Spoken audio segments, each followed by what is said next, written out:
1970-കളുടെ തുടക്കം. മലയാള സിനിമ നവഭാവുകത്വങ്ങളിലേക്ക് പോയിക്കൊണ്ടിരുന്ന സമയം. അന്ന് അരങ്ങിനെയും സിനിമയെയും കലയെയും എല്ലാം ഒരുപാട് സ്നേഹിച്ച ഒരു എയർഫോഴ്സ് ഉദ്യോഗസ്ഥൻ മോളിവുഡിന്റെ റൺവേയിലേക്ക് ലാൻഡ് ചെയ്തു. ഗായത്രി എന്ന അരങ്ങേറ്റ ചിത്രം മുതൽ മലയാളികൾ അന്നോളം അടക്കിവെച്ച അമർഷങ്ങളുടെയും ആസക്തികളുടെയും അഭ്രരൂപമായി മാറിയ ആ ചെറുപ്പക്കാരൻ 70-കളുടെ അവസാനത്തോടുകൂടി മലയാള സിനിമയുടെ താരനായകനായി മാറി. വീതിയുള്ള കൃതാവ്, ചോര ചുവപ്പാർന്ന കണ്ണുകൾ, പിൽക്കാലത്ത് തലമുറകൾ അനുകരിച്ച നീട്ടിയും കുറുക്കിയുമുള്ള സംഭാഷണ ശൈലി. നായകനായും പ്രതിനായകനായും 24 വർഷം നീണ്ട ആ കരിയറിന്റെ അവസാന കാലത്ത് ആനക്കാട്ടിൽ ഈപ്പച്ചൻ എന്ന ഗംഭീര കഥാപാത്രം അവിസ്മരണീയമാക്കി. കാലം നേരിട്ടിടപെട്ട ആ കാസ്റ്റിംഗ് കണ്ട് കണ്ണീരടക്കി കൈയടിച്ച് നമ്മൾ അന്ത്യാഭിവാദനം നൽകിയ അനശ്വര ചലച്ചിത്ര താരം. മണ്ണടിപ്പറമ്പിൽ ഗോവിന്ദ പണിക്കർ, സോമശേഖരൻ നായർ. ഓർമ്മയിൽ എന്നും MG സോമൻ.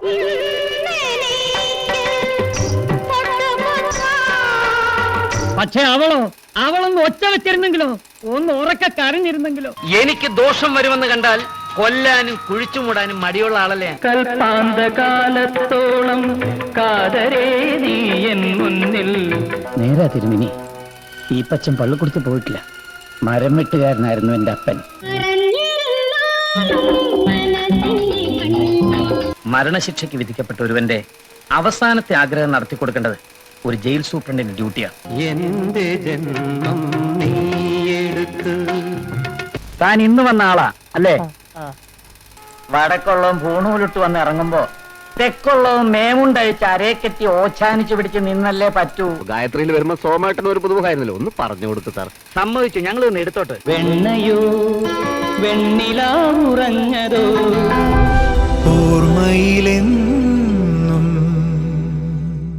സോമേട്ടന്റെ ദീപ്തമായ ഓർമ്മകളുമായി നമ്മുടെ മുന്നിലേക്ക് ഇന്ന് ആദ്യം എത്തുന്നത് എടുപ്പിലും നടപ്പിലും എഴുത്തിലും ഫയർ ബ്രാൻഡായ ഒരു മനുഷ്യൻ, തിരശീലയ്ക്ക് തീ പിടിപ്പിച്ച എഴുത്തുകാരൻ. നേരത്തെ പറഞ്ഞതുപോലെ സോമേട്ടന്റെ 24 വർഷത്തെ സിനിമാ കരിയർ എടുത്തു നോക്കുമ്പോൾ മലയാളിക്ക് ആദ്യം ഓർമ്മ വരുന്ന ആനക്കാട്ടിൽ ഈപ്പച്ചൻ എന്ന കഥാപാത്രത്തെ അദ്ദേഹത്തിന് സമ്മാനിച്ച ചലച്ചിത്ര പ്രവർത്തകൻ. ഹൃദയപൂർവ്വം സ്വാഗതം ചെയ്യുന്നു പ്രിയപ്പെട്ട രഞ്ജി പണിക്കർ.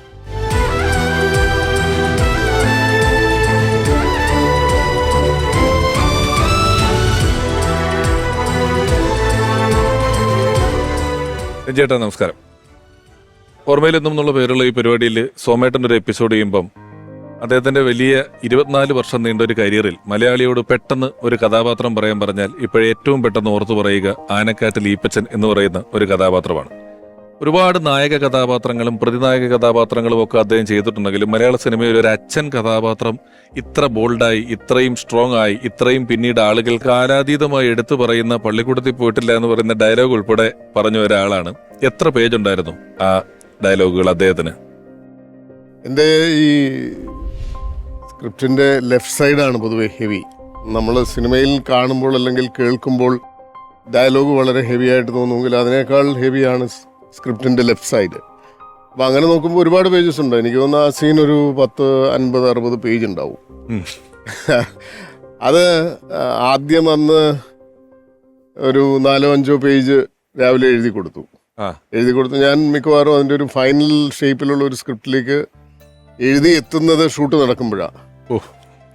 അപ്പോൾ സോമേട്ടനോട് രാവിലെ ആദ്യത്തെ ഒരു 3-4 പേജ് കാണിച്ചു കൊടുത്തപ്പോൾ കുഴപ്പമൊന്നുമില്ല.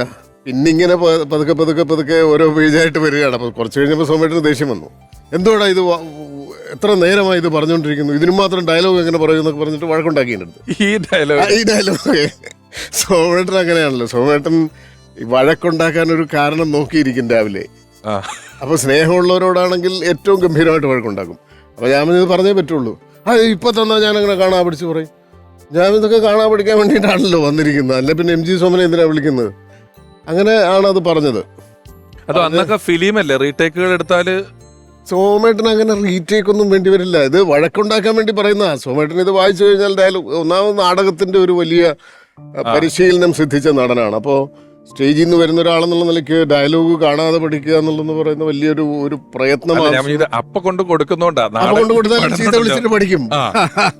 പഠിക്കുകയും അങ്ങനെ ഒരുപാട് ടേക്കൊന്നും വേണ്ടി വരില്ല. ഒന്നാമത് എനിക്ക് തോന്നുന്നു സോമേട്ടൻ അത്ര ഗംഭീരമായിട്ട് ഇൻവോൾവ് ചെയ്തിട്ടാണ് അഭിനയിച്ചിട്ടുള്ളത്. അത്രയധികം അത് ഹൃദയത്തിലേക്ക് അദ്ദേഹം എടുത്തു വെച്ചിട്ടുണ്ട്. അപ്പോൾ പറയാൻ ബുദ്ധിമുട്ടൊന്നും ഉണ്ടായിരുന്നില്ല, ടേക്കുകളുടെ എണ്ണം കൂടിയിട്ടൊന്നുമില്ല. അന്ന് ശാരീരികമായി ചെറിയൊരു അവശത അദ്ദേഹത്തിന് തോന്നി തുടങ്ങിയിരുന്ന കാലമാണ്. ഒരു രോഗാവസ്ഥ പ്രകടമായിരുന്നു അദ്ദേഹത്തിൻ്റെ ശരീരത്തിലും പ്രത്യേകിച്ച് കണ്ണിലുമൊക്കെ. അതൊരുപക്ഷെ ആ കഥാപാത്രത്തിനെ ഹെൽപ്പ് ചെയ്തിട്ടുണ്ടായിരിക്കും. പക്ഷെ പിന്നീട് നമ്മളെയൊക്കെ ഒരുപാട് ദുഃഖിപ്പിച്ചുകൊണ്ട് അല്ലെങ്കിൽ ഒരുപാട് വേദനിപ്പിച്ചുകൊണ്ടാണ് അദ്ദേഹം ആ സിനിമ അദ്ദേഹത്തിൻ്റെ അവസാനത്തെ സിനിമയാവുന്നു. ആനക്കാട്ടിൽ ഈപ്പച്ചൻ അദ്ദേഹത്തിൻ്റെ അവസാനത്തെ കഥാപാത്രമാവുന്നു എന്ന് പറയുമ്പോൾ അതൊരു വല്ലാത്ത അനുഭവം കൂടിയാണ് എന്നെ സംബന്ധിച്ചിടത്തോളം, അല്ലെങ്കിൽ ഞങ്ങളെയൊക്കെ സംബന്ധിച്ചിടത്തോളം. രഞ്ജേട്ടൻ എന്ന എഴുത്തുകാരന്റെ ഒരു ഫിലിം കരിയർ പരിശോധിക്കുമ്പോൾ എനിക്ക് തോന്നുന്നു ഏകലവ്യനും സ്ഥലത്തെ പ്രധാന പയ്യൻസ് ഒഴിച്ച് ബാക്കി എല്ലാ പടത്തിലും, അതുവരെയുള്ള എല്ലാ പടത്തിലും എനിക്ക് തോന്നുന്നത് തലസ്ഥാനം മുതലുള്ള എല്ലാ സിനിമയിലും ബാക്കി എല്ലാ സിനിമകളിലും സോമേട്ടനുള്ളിടത്തോളം കാലമുള്ള എല്ലാ സിനിമകളും എഴുതുന്നുണ്ട്. അതൊരു വ്യക്തിബന്ധത്തിന്റെ കൂടെയാണത്. അല്ലെങ്കിൽ ചിലപ്പോൾ അങ്ങനെ സംഭവിക്കുമായിരുന്നില്ല. സോമേട്ടനെ നമ്മൾ ഭയങ്കരമായിട്ട് സ്നേഹിച്ചു പോകും. സോമേട്ടനെ സ്നേഹിച്ച പോലെ മറ്റ് ഒരാളെ സിനിമയിൽ ഞാൻ സ്നേഹിച്ചിട്ടുണ്ടോ എന്ന് ചോദിച്ചാൽ ഇല്ല എന്ന് തന്നെയാണ് അതിൻ്റെ ഉത്തരം. അത്രയധികം സ്നേഹിക്കുകയും അത്രയധികം ബഹുമാനിക്കുകയും ചെയ്തിട്ടുള്ള ഒരാളാണ് ആ കാലത്ത്. സോമേട്ടനും അങ്ങനെയാണ്. സോമേട്ടൻ സ്നേഹിക്കുമ്പോൾ സോമേട്ടൻ നിങ്ങളെയാണ് ഏറ്റവും കൂടുതൽ സ്നേഹിക്കുന്നത് എന്ന് അനുഭവിച്ച ഒരുപാട് ആളുകളുണ്ട്. അപ്പോൾ എല്ലാവരെയും ഒരേ അളവിൽ സ്നേഹിക്കുന്ന ആളായിരുന്നു സോമേട്ടൻ. അപ്പോൾ അതുകൊണ്ട് അതൊരു സവിശേഷ വ്യക്തിത്വം എന്ന് തന്നെ വേണം പറയാൻ. ഈ സീൻ എടുക്കുമ്പോൾ ഞാൻ മറ്റേതോ ഒരു ഇന്റർവ്യൂവിൽ രഞ്ജേട്ടൻ പറഞ്ഞിട്ടുള്ള, അതായത് അദ്ദേഹം പിണങ്ങി കുറച്ചു നേരം മാറിയിരുന്നു എന്നൊക്കെ പറയുന്നു ഉണ്ടായിട്ടുള്ളതാണോ? അത് ഡബ് ചെയ്യുമ്പോഴാ ഇതേ ഡയലോഗ്, അതായത് സീനിൽ വളരെ ഗംഭീരമായിട്ട് അദ്ദേഹം പറഞ്ഞു വെച്ച ഡയലോഗുകൾ ഡബ് ചെയ്യാനായിട്ട് അന്ന് ജോയ് തിയേറ്ററിലാണ്. സതീഷ് സാറാണ് അന്നത്തെ എഞ്ചിനീയർ. അദ്ദേഹവും ജീവിച്ചിട്ടില്ല. ഇത് പറഞ്ഞു കുറച്ച് കഴിഞ്ഞപ്പോൾ ദേഷ്യം വരും. എനിക്ക് അങ്ങനെ പറയാൻ പറ്റത്തില്ല. ഞാൻ പറഞ്ഞു അങ്ങനെ പറയാം, അങ്ങനല്ലേ പറഞ്ഞിരിക്കുന്നത്, അങ്ങനെ പറയാം. അതെനിക്ക് ഡബ് ചെയ്യുമ്പോൾ അങ്ങനെ പറയാൻ പറ്റത്തില്ല, അങ്ങനെ പറഞ്ഞേ പറ്റുള്ളൂ. എന്നാൽ നീ ഒന്ന് കാണിക്കുന്നു പറഞ്ഞിട്ട് ഇറങ്ങിപ്പോയി വെളിയിൽ പോയിരിക്കും. അവിടെ ഒരു ചെറിയ ലോബി ഉണ്ട്, ഞാനും അവിടെ പോയിരിക്കും. ഞാൻ മിണ്ടത്തില്ല. കുറച്ച് കഴിയുമ്പോൾ സിഗരറ്റ് വേണോ, സോമേട്ടൻ തന്നെ അത് പാച്ചപ്പ് ചെയ്യും. അപ്പൊ ഈ പിണക്കങ്ങൾ എനിക്ക് തോന്നുന്നു അദ്ദേഹവുമായിട്ടുള്ള ബന്ധത്തിൽ ഉടനീളം അദ്ദേഹവുമായി അടുപ്പമുള്ള എല്ലാ ആളുകൾക്കും ഉണ്ടായിട്ടുണ്ട്. പിണങ്ങി ഇറങ്ങിപ്പോവും. കുറച്ച് കഴിഞ്ഞ് സോമേട്ടൻ തന്നെ ഒരു ബാടാ ചെയ്യാം. ഒരു പരിധിവരെ ഈ പിണക്കങ്ങൾ എന്ന് പറയുന്നത് വളരെ ആരോഗ്യപരമായതും നല്ല സൗഹൃദത്തിന്റെ ഒക്കെ ലക്ഷണമായിട്ടും തോന്നുന്നതാണ് ഇത്തരത്തിലുള്ള പിണക്കങ്ങൾ. അതിനുണ്ടാകുന്ന ഒരു ക്രിയേറ്റിവിറ്റി, അതിനുശേഷം ഉണ്ടാകുന്ന പ്രൊഡക്റ്റുകൾ അതിന് നമുക്ക് മലയാളികൾക്ക് തന്നിട്ടുള്ളത് ഇത്ര കാലം കഴിഞ്ഞാലും ഓർക്കുന്ന. നമ്മളിപ്പോൾ ഈ പറഞ്ഞ ഒരു സീനിനെ പറ്റി ഇത്ര കാര്യങ്ങൾ രഞ്ജേട്ടൻ പറയുമ്പം നമ്മളൊന്നും തിരശ്ശീലയ്ക്ക് പിന്നിൽ കണ്ടിട്ടില്ലാത്ത കുറെ മനോഹരങ്ങളായ ഓർമ്മകളാണ്. നമുക്ക് കൂടുതൽ ഓർമ്മകളെ കുറിച്ച് ചർച്ച ചെയ്യേണ്ടതായിട്ടുണ്ട് രഞ്ജേട്ടൻ.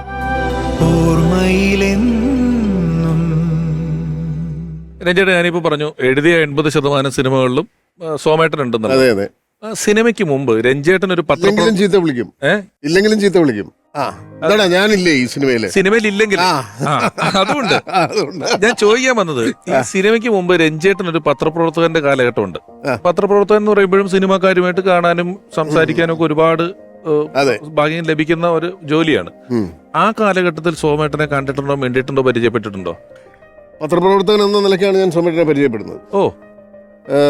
ഏത് ലൊക്കേഷനാണെന്ന് എനിക്ക് കൃത്യം ഓർമ്മയില്ല. ഊട്ടിയിലാണ് ഞാൻ റിപ്പോർട്ടറായിട്ട് അവിടെ ചെല്ലുന്നു. സോമേട്ടനെ കാണുന്നു. സോമേട്ടനെ കാണുമ്പോൾ തന്നെ സ്നേഹം തുടങ്ങുമല്ലോ, സ്നേഹിച്ചു തുടങ്ങും. അങ്ങനെ പരിചയപ്പെട്ടു. അപ്പോൾ വൈകുന്നേരം ആയപ്പോൾ ഷൂട്ട് കഴിഞ്ഞപ്പോൾ ഞങ്ങളെല്ലാം ഒരേ ഹോട്ടലിലാണ് താമസിക്കുന്നത്. അന്ന് ഈ ഹോട്ടൽ ഫെസിലിറ്റീസൊക്കെ കുറവുള്ള സ്ഥലങ്ങളിൽ മിക്കവാറും ഒരേ സ്ഥലത്ത് താമസിക്കും. അപ്പോൾ ഞാൻ റൂമിൽ ചെന്ന് ഒരു 7-8 മണിയായി കാണും. അവിടെ ലൈറ്റ് പോയി കഴിഞ്ഞപ്പോൾ ഷൂട്ട് കഴിഞ്ഞു. 8 മണിയായപ്പോൾ വാതിലിൽ ഒരു മുട്ട് തുറന്നപ്പോൾ സോമേട്ടനാണ്. ബാ, ഞാൻ പറഞ്ഞില്ല, ഞാൻ വന്ന് ഒന്ന് സെറ്റ് ആവട്ടെ. അല്ല ബാ, നമുക്ക് ഓരോന്ന് കഴിക്കാം. അപ്പോൾ ഞാനങ്ങനെ എൻ്റെ ജോലിയുടെ ഭാഗമായിട്ടുള്ള യാത്രകളിൽ കഴിക്കാറില്ല എന്ന് പറഞ്ഞു. അതൊന്നും പറഞ്ഞാൽ പറ്റത്തില്ല. ഞാൻ ഒരിക്കലും അങ്ങനെ ഒരു സിനിമാ വൃത്തങ്ങളിൽ അത്തരം സൽക്കാരങ്ങളിൽ പങ്കെടുക്കാതിരിക്കാൻ ശ്രദ്ധിക്കുന്ന ഒരു കാലമാണ് പത്രപ്രവർത്തകനായതുകൊണ്ട്. അതിൻ്റെ ഒരു നിഷ്ഠ, ഒരു ബലം പിടുത്തമുള്ളതുകൊണ്ട്. പക്ഷെ സോമേട്ടൻ്റെ മുന്നിൽ നമ്മൾ ആദ്യമായിട്ടത് അടിയറവ് വയ്ക്കുകയാണ്. എന്നെ പിടിച്ച് ഈ തണുപ്പത്ത് പിന്നെ ഒരെണ്ണം അടിക്കാതെ അങ്ങനെ ഇരിക്കുന്ന വിളിച്ചുകൊണ്ട് പോയി അവിടെ തുടങ്ങുകയാണ്. അതിനുശേഷം പല ലൊക്കേഷനുകളിൽ കാണും. അപ്പോൾ എൻ്റെ വീട് ആലപ്പുഴയാണ്, നെടുമുടിക്കാരനാണ്, ഇതൊക്കെ ചോദിച്ച് മനസ്സിലാക്കി. പിന്നെ ഒരു ദിവസം ഞാൻ വീട്ടിൽ ചെല്ലുമ്പോൾ അമ്മ പറഞ്ഞു, എടാ MG സോമൻ വന്നിരുന്നു. ഷോ ആ അപ്പോൾ ഞാൻ ചോദിച്ചു അതെങ്ങനെ, അന്ന് ഈ ഫോണൊന്നും ഇല്ലല്ലോ, എടാ നിന്റെ വീട്ടിൽ ഞാൻ പോവുകയാണ്, അല്ലെ നിന്റെ വീട്ടിൽ ഞാൻ പോയിരുന്നു എന്നൊന്നും പറയാനില്ലല്ലോ. ആലപ്പുഴയുള്ള എൻ്റെ വീട്ടിൽ പോയി. അന്ന് അച്ഛനും അമ്മയൊക്കെ വീട്ടിലുള്ള ദിവസമാണ്, ജോലിയില്ലാതെ ഒഴിവുള്ള ദിവസമാണ്. ചെന്നു, പരിചയപ്പെട്ടു. സോമേട്ടനെ അങ്ങോട്ട് പരിചയപ്പെടുത്തുന്നുണ്ടല്ലോ. അവർക്ക് വലിയ അത്ഭുതമായി. കാരണം ഞാൻ ഇതിലെ പോയപ്പോൾ അവൻ്റെ വീട് അല്ല, ആ സമയത്ത് സോമേട്ടെ ആലപ്പുഴ ഞാൻ വെറും ഒരു പത്രപ്രവർത്തകൻ മാത്രമാണ്. ഷോ ആ ചെറിയ മേൽവിലാസമേ എനിക്കുള്ളൂ. അവിടെ വീട്ടിൽ പോയി എൻ്റെ അച്ഛനെ അമ്മയെ കണ്ടു. അത് കഴിഞ്ഞ് പിന്നെ അവിടെ കയറി ഏതോ യാത്രയുടെ ഇടയ്ക്കാണ്, ആലപ്പുഴ എന്തോ ഷൂട്ടിന് വന്നാണെന്ന് തോന്നുന്നു. അങ്ങനെയാണ് സോമേട്ടൻ ഈ ഒരു ആധിപത്യം സ്ഥാപിച്ചെടുക്കുന്നത്. സ്നേഹം കൊണ്ട് നമ്മളുടെ മേൽ സമ്പൂർണമായ ഒരു അധീശത്വം സ്ഥാപിച്ചെടുക്കും. പിന്നെ എൻ്റെ മക്കൾ അന്ന് പഠിക്കുന്നത് ചെങ്ങന്നൂരാണ്, എൻ്റെ വൈഫിൻ്റെ വീട്ടിലാണ് അവർ താമസിച്ച് പഠിക്കുന്നത്. അപ്പോൾ തിരുവല്ലയിൽ നിന്ന് ചെങ്ങന്നൂർ വലിയ ദൂരമില്ലല്ലോ. എനിക്കൊന്ന് സോമേട്ടൻ്റെ വീടിൻ്റെ അവിടുന്ന് എൻ്റെ വീട്ടിലേക്ക് ഒരു 10 കിലോമീറ്ററിൽ താഴെയുള്ളൂ. അങ്ങനെ ഇരിക്കുമ്പോൾ നേരെ വീട്ടിൽ പോയി, സോമേട്ടൻ വെറുതെ ഇരിക്കുന്ന ദിവസം കാറെടുത്ത് വീട്ടിൽ പോയി എൻ്റെ മക്കളെ രണ്ടുപേരെയും കയറ്റി ഐസ്ക്രീമൊക്കെ വാങ്ങിച്ചു കൊടുത്ത് തിരിച്ചു വരും. ഇത് ഞാൻ പറയുന്നത്, ഞാൻ അങ്ങനെ ഒരു സോമേട്ടൻ്റെ പരിഗണനയിലോ ഒരു കെയറിലോ വരേണ്ടുന്ന തരത്തിൽ ഏതെങ്കിലും സ്ഥാനത്തുള്ള ഒരാളല്ല. അങ്ങനെ ഒരാളുടെ ഒരു അകാരണമായ സ്നേഹം അല്ലേ? എനിക്ക് തോന്നുന്നത് അത് സോമേട്ടന് ഒരുപാട് ആളുകളോടുണ്ടായിരുന്നു. ഞാൻ അങ്ങനെ ഒരുപാട് ആളുകളെ സോമേട്ടന് ചുറ്റും കണ്ടിട്ടുണ്ട്. ഒരുപക്ഷെ സോമേട്ടൻ നിൽക്കുന്ന ഒരു തട്ടിന് വളരെ താഴെ ഒരുപക്ഷെ തൊഴിൽപരമായിട്ട് അല്ലെങ്കിൽ സ്റ്റാർഡം കൊണ്ടൊക്കെ നിൽക്കുന്ന ഒരു അഗണ്യർ എന്ന് വേണമെങ്കിൽ നമുക്ക് വിളിക്കാവുന്ന ആളുകളെ പോലും ചെന്ന് കാണുകയും അല്ലെങ്കിൽ എവിടെയെങ്കിലും ചെന്നാൽ അവരെയൊക്കെ വിളിച്ചു വരുത്തുകയും സൽക്കരിക്കുകയും സ്നേഹിക്കുകയും ഒക്കെ ചെയ്യുന്ന ഒരു വലിയ, ചില ആളുകൾ സ്നേഹിക്കപ്പെടുന്നതിനേക്കാൾ സ്നേഹിക്കാൻ ഇഷ്ടപ്പെടുന്ന ആളുകളുണ്ട്. അവർക്ക് അതൊരു വലിയ സന്തോഷമാണ്. അതാണ്, അതൊരു പ്രിവിലേജാണ്. സ്നേഹിക്കുക എന്ന് പറയുന്ന ഒരു പ്രിവിലേജാണ്. ഇപ്പോൾ സോമേട്ടൻ്റെ 25ാം ചരമവാർഷികത്തിൻ്റെ അന്ന് കമലഹാസൻ സ്വന്തം പോക്കറ്റിൽ നിന്ന് പണം മുടക്കി ഹെലികോപ്റ്റർ ചാർട്ടർ ചെയ്ത് കേരളത്തിൽ വന്ന്, കൊച്ചിയിൽ വന്ന് ഹോട്ടലിൽ റൂം എടുത്തിട്ട് ഒരു പറ്റം അംഗരക്ഷകർക്കൊപ്പം, ഇവരുടെ മുഴുവൻ അകമ്പടിയോടുകൂടി അദ്ദേഹം ആ പരിപാടിയിൽ വന്ന് പങ്കെടുത്തിട്ട് പോയി. അത് സ്നേഹം കൊണ്ട് മാത്രം പിടിച്ചു പറ്റാം. അത് സ്നേഹം കൊണ്ട് മാത്രമേ പറ്റുള്ളൂ. ചിലപ്പോൾ കമലഹാസനെ പോലൊരു നടനെ നമ്മൾ പണം കൊടുക്കാമെന്ന് പറഞ്ഞാലോ, ഡേറ്റ് എടുക്കണമെന്ന് പറഞ്ഞാലോ. അദ്ദേഹത്തിന് സോമേട്ടന്റെ പേരിലുള്ള ആദ്യത്തെ ആ ഫൗണ്ടേഷന്റെ ആദ്യത്തെ അവാർഡ് കൊടുത്തു. ആ തുകയും കൂടെ അദ്ദേഹം ആ ഫൗണ്ടേഷൻ സംഭാവന ചെയ്തിട്ടാണ് പോയത്. ഈ പറയുന്ന ഒരു ഇവന്റ് എന്ന് പറയുന്നത് ഒരു മനുഷ്യനോട് മറ്റു മനുഷ്യർക്കുണ്ടാകുന്ന സ്നേഹത്തിന്റെ 25 വർഷത്തിന് ശേഷം കമലഹാസൻ അദ്ദേഹത്തെ എത്രയധികം ഹൃദയത്തോട് ചേർത്ത് പിടിക്കുന്നത് കൊണ്ടാണ്. അങ്ങനെ കമലഹാസന് വളരെ തിരക്കുള്ള സമയമാണ്, അദ്ദേഹത്തിൻ്റെ ഏതോ ഷൂട്ട് നടക്കുന്ന സമയമാണ്. ഒരാൾ മരിച്ച് 25 വർഷത്തിന് ശേഷം അതേ തീവ്രതയോടുകൂടി ആ ആളെ സ്നേഹിക്കണമെങ്കിൽ ആ ആൾ എന്തായിരുന്നിരിക്കും. 25 വർഷങ്ങൾ കഴിഞ്ഞ് കാലം വീണ്ടും മുന്നിലേക്ക് വന്നിട്ടും ഇന്ന് നമ്മൾ ഇതുപോലെ ഒരു പരിപാടി ചെയ്യുന്ന സമയത്ത് ഇപ്പം ഞാനത് മനസ്സിലാക്കുന്നത്, നമ്മൾ ഈ പരിപാടിയിൽ ഓർമ്മിക്കുന്ന ആളുകളുണ്ടല്ലോ, ആ ആളുകളെ കുറിച്ച് പറയാൻ നമ്മൾ ആളുകളെ അപ്രോച്ച് ചെയ്യുമല്ലോ. അപ്പൊ ആ ആളോട് ഈ വരുന്ന ആളുകൾക്ക് എന്ത് സ്നേഹമുണ്ടെന്ന് അവരുടെ സംസാരത്തിൽ നമുക്ക് മനസ്സിലാവും. ഇതൊരു വലിയ വ്യാവസായികമായിട്ട് അല്ലെങ്കിൽ വാണിജ്യമായിട്ട് ചെയ്യാവുന്ന ഒരു പരിപാടിയല്ല. ഇതിനകത്ത് ഒരു ഇമോഷന്റെ ഘടകമുണ്ട്. അത് നമുക്ക് കൃത്യമായിട്ട് ഫീൽ ചെയ്യുന്ന ഒരു പരിപാടി കൂടിയാണിത്. ഇപ്പൊ രഞ്ജേട്ടൻ ഇവിടെ വന്ന് ഇത്രയും കഥകൾ പറയുമ്പം സോമേട്ടന്റെ സമകാലീനനായ, സോമേട്ടനോടൊപ്പം ഒരുപാട് ചിത്രങ്ങൾ ചെയ്തിട്ടുള്ള, സോമേട്ടനുമായിട്ട് വളരെയധികം ആത്മബന്ധവും വ്യക്തി സൗഹൃദങ്ങളും ഇതുപോലെ തന്നെയുള്ള ഒരാളോട് വളരെ സാമ്യമുള്ള, ഈ പറഞ്ഞ പോലെ സ്നേഹം കൊണ്ട് കീഴടക്കുന്ന ആള് തന്നെയാണ് നിങ്ങൾ പറഞ്ഞു വരുന്നത് ഒരാള്. അങ്ങനെ ഒരാളെ കൂടെ ഞാൻ ഈ പരിപാടിയിലേക്ക് വിളിക്കുകയാണ്. അദ്ദേഹത്തിന്റെ സാന്നിധ്യം നമുക്ക് വളരെ വിലപ്പെട്ടതാണ്. സോമേട്ടനെ പോലെ ഒരു അനശ്വര നടനെ കുറിച്ച് ഒരു എപ്പിസോഡ് ചെയ്യുമ്പം അദ്ദേഹം ഒരു ആപ്റ്റ് പേഴ്സൺ ആണ്. നമ്മളോട് അദ്ദേഹത്തെ കുറിച്ച് സംസാരിക്കുന്നതിന് വേണ്ടിയിട്ട് ഹൃദയപൂർവ്വം ബഹുമാനപൂർവ്വം ഓർമ്മയിലെന്നും എന്ന് പറയുന്ന ഈ പരിപാടിയുടെ ഈ എപ്പിസോഡിലേക്ക് സ്വാഗതം ചെയ്യുന്നു. മലയാള സിനിമയിൽ പതിറ്റാണ്ടുകളായി തന്റേതായ ഒരു ഇടം ഉറപ്പിച്ചിരിക്കുന്ന, മലയാളികൾക്ക് എന്നും പ്രിയപ്പെട്ട നിരവധി കഥാപാത്രങ്ങളിലൂടെ നമ്മുടെ ഉള്ളിൽ ജീവിക്കുന്ന അഭിനേതാവ്, സ്നേഹപൂർവ്വം സ്വാഗതം ചെയ്യുന്നു പ്രിയപ്പെട്ട ജനാർദ്ദനൻ ചേട്ടൻ.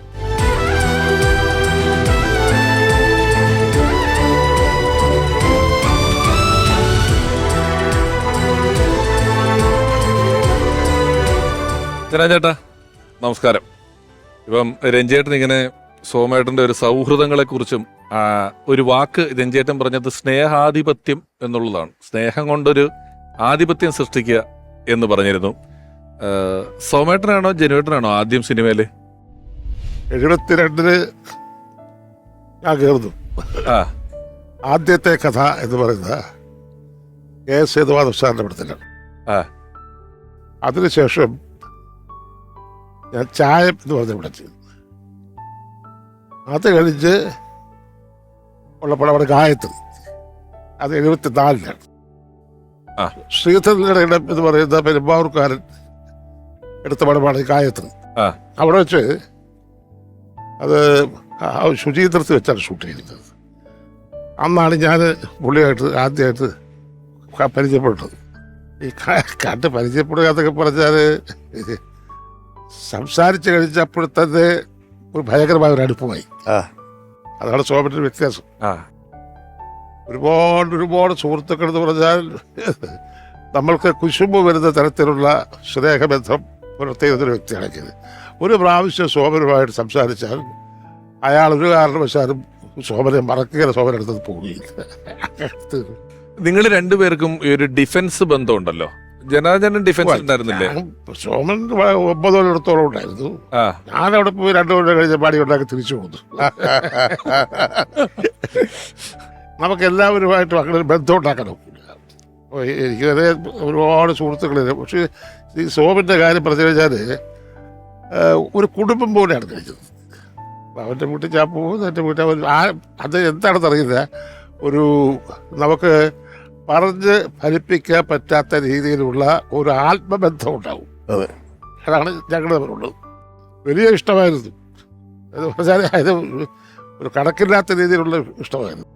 ഇപ്പൊ രഞ്ജേട്ടൻ പറഞ്ഞിരുന്നു ഈ സ്നേഹം ഉണ്ടായാലും ഇടയ്ക്കിടയ്ക്ക് ചില കുഞ്ഞു പിണക്കങ്ങൾ ഉണ്ടാക്കി മാറിയിക്കുക, തിരിച്ചു വരിക, പ്രതിഷേധങ്ങൾ അപ്പൊ അറിയിക്കുക എന്നൊക്കെ പറയുന്ന കാര്യങ്ങളൊക്കെ ഉണ്ടെന്ന് പറഞ്ഞു. അങ്ങനെയൊക്കെ നിങ്ങൾ ഓർമ്മ? ഞാനുമായിട്ട് അങ്ങനെ പിണങ്ങിയിട്ടൊന്നുമില്ല. ഞാൻ ചീത്ത പറയും, അങ്ങോട്ട് ചീത്ത പറയോ? അതുകൊണ്ട് നമ്മളുടെ ആ പരിപാടികളൊക്കെ ഞങ്ങൾ വളരെ അത്ര അടുപ്പമായിരുന്നു. എന്നെ വിളിച്ചോണ്ടിരുന്നത് ജനവും തന്നെ വിളിക്കും, ഞാൻ സോമു എന്നാണ് വിളിക്കുന്നത്. സോമു? ആ, എടാ സോമു, എടാ ജനു, അങ്ങനത്തെ ശകലം മൂപ്പ് കൊണ്ട് പുള്ളിക്ക്. എന്നാലും ശകലം മൂത്ത് അല്ല, എന്നാലും ഒരു വളരെ അടുത്ത സുഹൃത്തുക്കളെ പോലെ ഒരേ പ്രായക്കാരെ പോലെയാണ് ഞങ്ങളുടെ പെരുമാറിയിരുന്നത്. അല്ല, പ്രായം ഇപ്പം രഞ്ജേട്ടനുമായിട്ട് സൗഹൃദം എന്ന് പറഞ്ഞു. അതിന്റെ ഈ സൗഹൃദങ്ങൾക്ക് ഒരു പ്രായത്തിന്റെ മാനദണ്ഡം ഇല്ലാത്ത കൂട്ടായിരുന്നല്ലേ അദ്ദേഹത്തിന് ആ സമയത്തുണ്ടായിരുന്നത്? പ്രായം മാത്രമല്ല, ഈ പറഞ്ഞ ഈ ഉച്ചനീചത്വങ്ങളൊന്നുമില്ലാത്ത തരം സ്നേഹമായിരുന്നു. എല്ലാവരിലേക്കും ഒരുപോലെ സമൃദ്ധമായിട്ട് പ്രവഹിക്കുന്ന സ്നേഹം എന്ന് പറയില്ല, അതായിരുന്നു സോമേട്ടൻ. നമുക്ക് സോമേട്ടന്റെ ഓർമ്മകളെ കുറിച്ച് നമ്മോട് പറയാൻ, നിങ്ങളുടെയൊക്കെ അത്യാവശ്യം സമകാലീനായിട്ടുള്ള നിരവധി സിനിമകളിൽ അദ്ദേഹത്തോടൊപ്പം വർക്ക് ചെയ്തിട്ടുള്ള ഒരുപക്ഷെ പലതരത്തിൽപ്പെട്ട കഥാപാത്രങ്ങൾ, നമ്മൾ പറഞ്ഞ പോലെ പ്രതിനായകനായും നായകനായും നായകന്റെ കൂട്ടുകാരനായും ഒക്കെ ഒരുപാട് കഥാപാത്രങ്ങളിലൂടെ നമ്മളെ വിസ്മയിപ്പിച്ചിട്ടുള്ള ഒരു നടനാണ്. നമുക്ക് ദേവൻ ചേട്ടൻ അദ്ദേഹത്തെ കുറിച്ച് എന്താണ് പറയുന്നതെന്നൊന്ന് കേൾക്കാം. സോമേട്ടനെ പറ്റി ഓർക്കുമ്പോൾ എനിക്ക് ആദ്യം ഓർമ്മ വരുന്നത്, ഞങ്ങൾ തമ്മിൽ ഒരു സിനിമ, ഫാസിൽ സാറിൻ്റെ ഒരു ഫിലിം ഊട്ടിയിലാണ് നടന്നത്, മണിമത്തൂരിലെ 1000 ശിവരാത്രികൾ. അതിൽ എൻ്റെ അച്ഛനായിട്ടാണ് സോമേട്ടൻ അഭിനയിക്കുന്നത്. ഞാനും സുഹാസിനിയുമാണ് അതിലത്തെ മക്കളായിട്ട് അഭിനയിക്കുന്നത്. അപ്പോൾ ഞങ്ങൾ തമ്മിൽ വലിയൊരു ഇമോഷണൽ ലിങ്ക് ഉണ്ടായിരുന്നു. ഈ അച്ഛനും മക്കളുമായിട്ടുള്ള വളരെ ഇമോഷണലായിട്ടുള്ളൊരു സ്റ്റോറിയാണത്. അപ്പോഴൊക്കെ ഞാൻ പിന്നെ സോമേട്ടനെ ഓർക്കുന്നത് ഭയങ്കരമായ ഒരു അഹങ്കാരിയായ സോമേട്ടനാണ് ഒരു നടൻ നൽകി. പക്ഷെ ആ അഹങ്കാരത്തെ നമ്മൾ അംഗീകരിക്കും. കാരണം അത് ഈ സിനിമയിൽ വന്നതിന് ശേഷമുണ്ടായ അഹങ്കാരമല്ല, അത് സിനിമയ്ക്ക് മുമ്പുള്ള, അത് ജന്മനാല് തന്നെയുള്ള ഒരു പ്രമാണിത്വത്തിൻ്റെ ഒരു അഹങ്കാരം ഉണ്ട്. അത് നമ്മളെപ്പോഴും ആ അഹങ്കാരത്തെ ഞാൻ അംഗീകരിച്ചിട്ടുണ്ട്, ഞാൻ ആരാധിച്ചിട്ടുണ്ട്, സ്നേഹിച്ചിട്ടുണ്ട്. ചിലർക്ക് അഹങ്കാരം ഒരു അലങ്കാരമാണ്. ചില ആളുകളെ സംബന്ധിച്ച് നമ്മൾ അഹങ്കാരം എന്നുള്ള വാക്കിനെ ഒരു നെഗറ്റീവായിട്ട് എടുക്കാതെ നോക്കിക്കഴിഞ്ഞാൽ ചില ആളുകളുടെ ഒരു സെൽഫ് റെസ്പെക്ട് എന്ന് പറയുന്ന, അതെ, അഹങ്കാരം എന്നുള്ള വാക്കിനേക്കാളും സെൽഫ് റെസ്പെക്ട് എന്ന് പറയുന്നത് അവർ ഉണ്ടാക്കുന്ന ബൗണ്ടറീസ് അവരുടെ കാര്യങ്ങളിലെല്ലാം ഉണ്ട്. അങ്ങനെയുള്ളൊരു കാര്യത്തെക്കുറിച്ചാണ് ദേവൻചേട്ടൻ പറഞ്ഞത്. ഈ ചില വൺ ലൈനേഴ്സ്, ഞാൻ തിരിച്ചു വന്നാൽ ഇപ്പം സംഭാഷണങ്ങളെ കുറിച്ചാണ് പറയുന്നത്. ഒരു പക്ഷേ ഏറ്റവും മാസായൊരു ഡയലോഗ് മലയാള സിനിമയിൽ ഒറ്റ വാക്കിൽ, അല്ലെങ്കിൽ ഒരു 4 വരിയെങ്കിലും ഒരു ഡയലോഗ് പറയണമല്ലോ, ഒരു വാക്കിൽ ഒരു വലിയ മാസ് ഡയലോഗ് പറഞ്ഞിട്ടുള്ള ആള് സോമേട്ടനാണ്. അതായത് ഒരിടത്ത് വന്നിറങ്ങുമ്പോൾ ഈ നാടത്ര ശരിയല്ല, ഞാനും ഒറ്റ അതെ. ഞാനെന്ന് പറയുന്ന ഒരു ഡയലോഗില് അദ്ദേഹത്തിന്റെ ഒരു അഭിനയത്തിനെ പറ്റി രഞ്ജേട്ടന്റെ വിലയിരുത്തൽ എങ്ങനെയാണ്? കാരണം ഒരുപാട് പൂച്ചക്കൊരു മൂക്കുത്തി, അക്കരെ അക്കരെ പോലുള്ള സിനിമകളിലെ കോമഡി കഥാപാത്രങ്ങൾ അദ്ദേഹം ചെയ്തിട്ടുണ്ട്. എത്രയോ സിനിമകൾ മനോഹരമായ പാട്ടുകളാക്കിയായിട്ടുള്ള പ്രണയമായിട്ടുള്ള നായകനായിട്ട് ചെയ്തിട്ടുണ്ട്. കൽപ്പാന്ത കാലത്തോളം പോലെയുള്ള പാട്ട് സീനുകളിൽ അഭിനയിച്ചിട്ടുണ്ട്. അദ്ദേഹം അഭിനേതാവ് എന്നുള്ള നിലയിൽ തുടക്കത്തിൽ തന്നെ വലിയ ഒരു സ്പേസ് ഉണ്ടാക്കിയെടുക്കുകയും സ്ഥാപിച്ചെടുക്കുകയും ചെയ്ത ആളാണ്. ഒരുപാട് സിനിമകളൊന്നും വേണ്ടി വന്നില്ല. എം ജി സോമൻ എന്ന നടനെ മലയാളം അത്ഭുതാതരങ്ങളോട് നോക്കിക്കാണാൻ ഒരുപാട് കാലം വേണ്ടി വന്നില്ല. അദ്ദേഹത്തിൻ്റെ തുടക്കം മുതൽ അദ്ദേഹത്തിനെ ആ നിലയ്ക്ക് തന്നെയാണ് കണ്ടിട്ടുള്ളത്. പക്ഷേ സോമേട്ടൻ അങ്ങനെ അഭിനയത്തെ അതീവ ഗൗരവത്തോടു കൂടി കാണുന്ന ഒരു നടനായിരുന്നില്ല. അഭിനയിക്കുക, അദ്ദേഹം ഇങ്ങനെ ഒരു ഉത്സവം പോലെ അല്ലെങ്കിൽ ഒരു ആഘോഷം പോലെ സെറ്റുകളിൽ നിന്ന് സെറ്റുകളിലേക്കും സ്നേഹങ്ങളിൽ നിന്ന് സ്നേഹങ്ങളിലേക്കും സഞ്ചരിച്ചുകൊണ്ടേയിരുന്നു എന്നല്ലാതെ ഇടയ്ക്ക് എവിടെയെങ്കിലും എന്നിലെ നടനെ ഞാൻ കൂടുതൽ ഉയരങ്ങളിലേക്ക് എത്തിക്കണം എന്ന് ഒരുപക്ഷെ സാധാരണഗതിയിൽ മറ്റ് അദ്ദേഹത്തിൻ്റെ സമകാലികരായിട്ടോ അല്ലെങ്കിൽ അദ്ദേഹത്തിന് പിന്നീടോ വന്ന ആളുകൾ കണ്ടതുപോലെ അത്ര ഗൗരവത്തോടെ അദ്ദേഹം അതിനെ സമീപിച്ചിട്ടുണ്ടെന്ന് എനിക്ക് തോന്നുന്നില്ല. അഭിനയിക്കുക എന്നുള്ളതിലപ്പുറം എനിക്ക് അത് അഭിനയത്തിൻ്റെ ഉദാത്ത ശൃംഗങ്ങൾ വെട്ടിപ്പിടിക്കണം എന്നൊന്നും പറയുന്ന ഒരു കണക്കുകൂട്ടലൊന്നും സോമേട്ടനില്ല. അങ്ങനെ കണക്കുകൂട്ടി എന്തെങ്കിലും ചെയ്തൊരാളുമായിരുന്നില്ല അദ്ദേഹം. സോമന നാടകമായിരുന്നു ഏറ്റവും ഇഷ്ടം. ആ നാടകത്തിൽ കൂടെ ആളുടെ വന്ന കാരണം അതെ അതെ. വിക്രമൻ നായരുടെ ഒരു വിക്രമൻ നായർ ട്രോഫി നാടക മത്സരം, വിക്രമൻ നായർ ട്രോഫി, അതെ, തിരുവനന്തപുരത്ത് ഒരു ഹാളില് BJT ഹാളിൽ വെച്ചിട്ട് നടന്ന ആ പെർഫോമൻസ് കണ്ടിട്ടാണ് ഈ മഹാദേവനെ തപ്പി നടക്കണം. മലയാറ്റൂരിന്റെ വൈഫാണ്. അതെ, പേടി ആണെന്നാണ് എന്റെ ഓർമ്മ. അതെ. അപ്പൊ പുള്ളിക്കാരത്തെ അവരുടെ എന്തിനാ ഓടി കിടക്കുന്നത്? ആ മനോഹരമായി ചെയ്തു വെച്ച ഒരു പാർട്ടിയിലെത്തു. അങ്ങനെയാണ് സോമേട്ടനെ തപ്പിപ്പോകുന്നത്. ഗായത്രി എന്ന് പറയുന്ന ഒറ്റ സിനിമ കൊണ്ട് തന്നെ അദ്ദേഹം നാടകത്തിൽ നിന്ന് ശ്രദ്ധിക്കപ്പെട്ടിട്ട് സിനിമയിലേക്ക് വന്നതാണ്. ആ ഒറ്റ സിനിമയിൽ തന്നെ അദ്ദേഹം ഒരു നടൻ എന്നുള്ള നിലയ്ക്ക് ഒരു സ്പേസ് തീരുമാനിച്ചു. പിന്നീട് തണൽ രാജീവ് നാഥ് സംവിധാനം ചെയ്ത സിനിമ, അതുപോലെ പല്ലവി, ഈ 2 സിനിമകൾ കാണുന്നു തോന്നുന്നു ആദ്യമായിട്ട് അദ്ദേഹത്തിന് സ്റ്റേറ്റ് അവാർഡ് കിട്ടുന്നു. അപ്പോൾ അദ്ദേഹത്തിന്റെ എൻട്രി തന്നെ ഭയങ്കര ഒരു ബാങ് ആയിരുന്നു. പക്ഷെ അവിടുന്ന് എനിക്ക് കൂടുതൽ ഉയരങ്ങളിലേക്ക് അവാർഡുകൾ നേടുന്ന അല്ലെങ്കിൽ അഭിനയത്തിന്റെ എല്ലാ സാധ്യതകളും അന്വേഷിക്കുന്ന ഒരു നടൻ എന്ന നിലയിലേക്കൊന്നും സ്വയം അദ്ദേഹം കണക്ക് കൂട്ടിയിരുന്നതേയില്ല. ഈ ഗായത്രിയെ പറ്റി പറഞ്ഞുകൊണ്ട് പറയണം, ഒരുപക്ഷെ ഒരു നടനെ സംബന്ധിച്ചെടുത്ത് അദ്ദേഹത്തെ പറ്റി പറഞ്ഞ ഡയലോഗും പിന്നീടൊരു പഴഞ്ചൊല്ല് പോലെ മലയാളികൾ ഉപയോഗിച്ചാണ്. ഈ ഗായത്രിയിൽ വരുമ്പോൾ സോമേട്ടനും പുതുമുഖമായിരുന്നല്ലോ എന്ന ശ്രീനിയേട്ടൻ പറഞ്ഞ ഡയലോഗ് പിന്നീട് നാടോടിക്കാറ്റ് എന്ന് പറയുന്ന സിനിമയിൽ അദ്ദേഹം പറഞ്ഞ ഡയലോഗാണ്. പക്ഷെ പിന്നീട് അതൊരു പഴഞ്ചൊല്ല് പറയുന്ന പോലെ നമ്മൾ പല സന്ദർഭങ്ങളിലും ഒരു ഫ്രേസ് ആയിട്ട് ഇത് ഉപയോഗിക്കാൻ തുടങ്ങിയിട്ടുണ്ടായിരുന്നു. ഇപ്പം ഞാൻ പറഞ്ഞു, പ്രിയൻ സാറിനെയൊക്കെ ഒരുപാട് സിനിമകളിൽ അദ്ദേഹം ചെയ്തിട്ടുള്ള നല്ല നർമ്മമുള്ള കഥാപാത്രങ്ങളുണ്ട്. ഇപ്പം നർമ്മത്തെ കുറിച്ച് പറഞ്ഞുകൊണ്ട് പറയാണ്, അദ്ദേഹത്തിന്റെ ഒരു നർമ്മബോധം എങ്ങനെയായിരുന്നു ജനാർദ്ദൻ ചേട്ടാ? തമാശ പരിപാടികളൊക്കെ, തമാശ എന്ന് പറഞ്ഞാൽ അത് സിനിമയ്ക്കകത്ത് മാത്രമല്ല, ഈ സോമന്റെ കൂടെ ഇരുന്ന് നമ്മുടെ ഭയങ്കരമായിട്ട് ചിരിക്കുമായിരുന്നു. ലൈറ്റ് ഹാർട്ടഡ് ആയിരുന്നു. അതാണ് വളരെ പിന്നെ സ്വഭാവത്തിൽ സിമ്പിൾ മാൻ. ഈ അക്കരെ അക്കരെ എന്നൊക്കെ പറയുന്ന സിനിമയില് ഒരു ഹോട്ടലിന്റെ, അമേരിക്കയിൽ ഒരു ഹോട്ടലിന്റെ റിസപ്ഷനിൽ ലുങ്കി എടുത്തു വന്ന് എന്നിട്ട് വിഗൊക്കെ കാണാതെ പോയിട്ട് പറയുന്ന സീനുകൾ, പൂച്ചക്കൊരു മൂക്കുത്തിയിലെ സീനുകൾ, ഞാൻ അതാ പറഞ്ഞത്. അദ്ദേഹം അഭിനയത്തെ പറ്റി ഇപ്പോഴാണ് നടന്മാർ ആ ലെവലിലുള്ള ഒരു അഭിനയത്തിന്റെ പല സാധ്യതകളെ കുറിച്ചൊക്കെ അന്വേഷിക്കുകയൊക്കെ ചെയ്യുകയൊക്കെ ചെയ്യുന്നത് അല്ലേ? ഇമേജ് കോൺഷ്യസ് അല്ലായിരുന്നു എന്ന് തോന്നുന്നല്ലേ?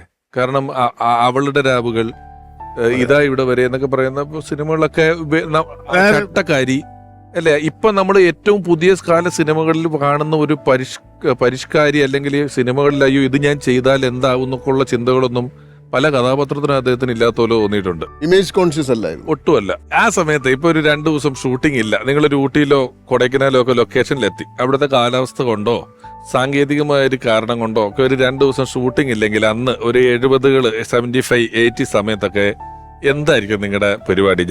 പറയാ കൊള്ളില്ല. സതിരുകളാണ്. സതിര് തുടങ്ങി അടിച്ച് പൊളിക്കാന്നൊക്കെ പറയുന്നത്. അടിച്ച് പൊളിക്കാൽ ഭയങ്കര ഒരു ഉത്സവമായിരിക്കും. അത് ഞാനൊരു മനസ്സിൽ ഇങ്ങനെ ഒരു വിഷയം കാണുന്നുണ്ട്. 70s എവിടെ ജനാർദ്ദൻ ചേട്ടൻ സോമേട്ടനൊക്കെ ഊട്ടി പ്രദേശങ്ങളിലൊക്കെ അടിപൊളി എന്നൊക്കെ പറഞ്ഞാലുണ്ടല്ലോ. അതല്ലേ, നമ്മൾ അവിടെ നിന്നൊക്കെ പോവും, റൂമൊക്കെ വിട്ട് പോയി വേറെ ഒരിടത്തായിരിക്കും. അങ്ങനെ കറക്റ്റ് ഞാൻ പറയാൻ മടിക്കുന്നൊരു കാര്യം ഇപ്പൊ പറയാൻ പറ്റില്ലെന്ന് പറഞ്ഞാൽ ഞാൻ ജനാർദ്ദനെ കൊണ്ടേ പറഞ്ഞത്. ഞാൻ ഈ ഇടയ്ക്ക് ഇങ്ങനെ ഇന്റർനെറ്റിൽ വളരെ ജനകീയമായൊരു വീഡിയോ അത് ജനാർദ്ദനെ കുറിച്ച്. അപ്പൊ ജനാർദ്ദനോട് ഒരു ഇന്റർവ്യൂവിൽ ചോദിച്ചു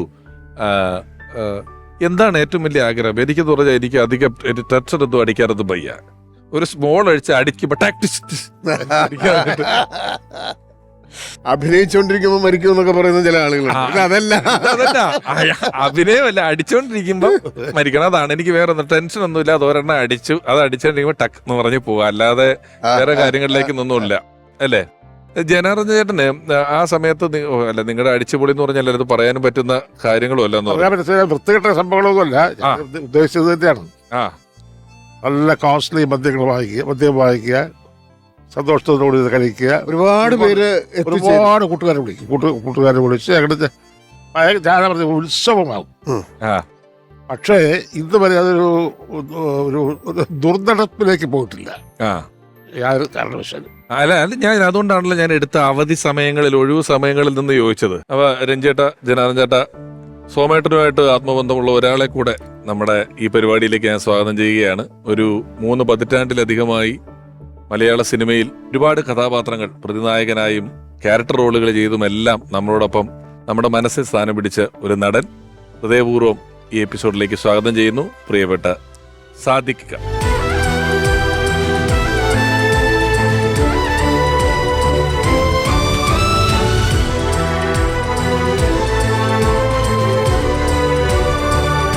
സാദിഖ, നമസ്കാരം, സ്വാഗതം, ഇരിക്കും. Thank you. സാദിഖയോടൊരു ചോദ്യം. ഞാനിപ്പോ 3 പതിറ്റാണ്ടിലധികമായി എന്നാണ് ആമുഖത്തിൽ പറഞ്ഞത്, അതിൽ കൂടുതലായി എന്നാണ് എന്റെ വിശ്വാസം. 3 പതിറ്റാണ്ട് കഴിഞ്ഞു. 1.5 പതിറ്റാണ്ട്. ഈ ഇടയ്ക്ക് തൃശ്ശൂർ ഒരു വലിയ സ്വീകരണോ എത്രയോ വാർഷികാഘോഷം ഉണ്ടായിരുന്നല്ലോ. 25-ാം വർഷത്തിന്റെ ആഘോഷമായിരുന്നു. അതുകൊണ്ടാണ് ചോദിച്ചത് അല്ലേ. 25 വർഷങ്ങൾ സിനിമയിൽ എത്രയോ കഥാപാത്രങ്ങൾ. സോമേട്ടനുമായിട്ട് ഒരുപാട് സിനിമകൾ അഭിനയിച്ചിട്ടുണ്ട്. ഏറ്റവും പെട്ടെന്ന് ഓർമ്മ ചന്ദ്രലേഖ ഉൾപ്പെടെയുള്ള കോമഡി സിനിമകളിലുണ്ട്, ലേലം പോലുള്ള, വർണ്ണപ്പകിട്ട് പോലുള്ള ഒരുപാട് സിനിമകളിലുണ്ട്, രജപുത്രൻ, അങ്ങനെ കുറെ സിനിമകളുണ്ട്. പെട്ടെന്ന് ഓർമ്മ വരുന്ന കാര്യം ഞാൻ സത്യത്തിൽ സോമേട്ടനെ നേരത്തെ ഒരു പടത്തിൽ വർക്ക് ചെയ്തിട്ടുണ്ട്, പക്ഷെ ഒരുമിച്ച് സീൻ ഉണ്ടായിരുന്നില്ല, പക്ഷെ പടം റിലീസായില്ല. സോമേട്ടനെ ശരിക്കും അടുത്ത് പരിചയപ്പെടുന്നതും കാണുന്നതും ജെ.സി. സാർ ഡയറക്ട് ചെയ്ത മോഹപക്ഷികൾ എന്ന സീരിയലാണ്. വളരെ ജനകീയമായിട്ടുള്ള പരമ്പര. അപ്പൊ എനിക്ക് ജെ.സി. സാറ് ഡയറക്ട് ചെയ്യുന്ന ഒരു സീരിയലുണ്ട്, അപ്പൊ അതിൽ അഭിനയിക്കാൻ പറ്റുമെന്ന് ചോദിച്ചപ്പോൾ ഞാൻ പറഞ്ഞു സ്വാഭാവികമായിട്ടും ഓക്കെ എന്ന് പറഞ്ഞു.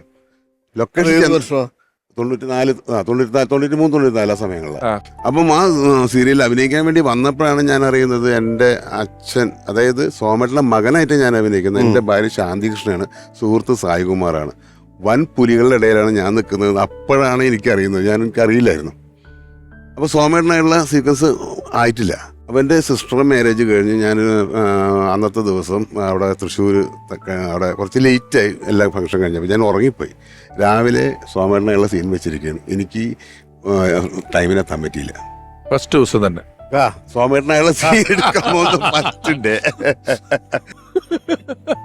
അപ്പൊ ഞാൻ കാണാം, അപ്പൊ എന്നെ വിളിക്കുന്നുണ്ട്. ഇപ്പം ഞാൻ പിന്നെ വെപ്രാളപ്പെട്ട് അവിടുന്ന് നേരെ വണ്ടി എടുത്ത് നേരെ ലൊക്കേഷൻ എത്തിയപ്പം ജയസാർ പറഞ്ഞു സോമു ഭയങ്കര ചൂടിലാണ്, എന്നെ കാണാണ്ടായപ്പോൾ പുള്ളി ഇറങ്ങിപ്പോയി, എന്താണെന്ന് എനിക്കറിയില്ല എന്നൊക്കെ പറഞ്ഞ് ഞാനാകെ ടെൻഷൻ അടിച്ച് വിറയ്ക്കാൻ തുടങ്ങി. അപ്പോഴത്തേനും ഒരു കാര്യം സാധിക്കും മേക്കപ്പ് ചെയ്തോ, പുള്ളി വരും എന്നൊക്കെ പറഞ്ഞ് കുറേ കഴിഞ്ഞപ്പം ഞാൻ മേക്കപ്പ് ചെയ്യുന്നതിൻ്റെ സൈഡിലൂടെ പുള്ളി പാസ് ചെയ്യുന്നു. പുള്ളി പറയും ചിലവന്മാർക്കൊരു ധാരണയുണ്ട്, ഈ ഞങ്ങളൊക്കെ പോലുള്ള ആൾക്കാർ വെയിറ്റ് ചെയ്യട്ടെ എന്ന്. അറിയാത്ത കാര്യം. അപ്പം ഞാൻ ചെന്ന് കുറേ സോറി പറഞ്ഞപ്പോൾ എന്നൊക്കെ പറഞ്ഞ് കുറേ മൂളി വേറെ ഒന്നും പറഞ്ഞൊന്നുമില്ല. പുള്ളി ഭയങ്കര ചൂടില് സീൻ കൊണ്ടു തന്നപ്പോഴാണ് ഞാൻ ഒന്നും കൂടെ എൻ്റെ കയ്യിൽ നിന്ന് പോയി.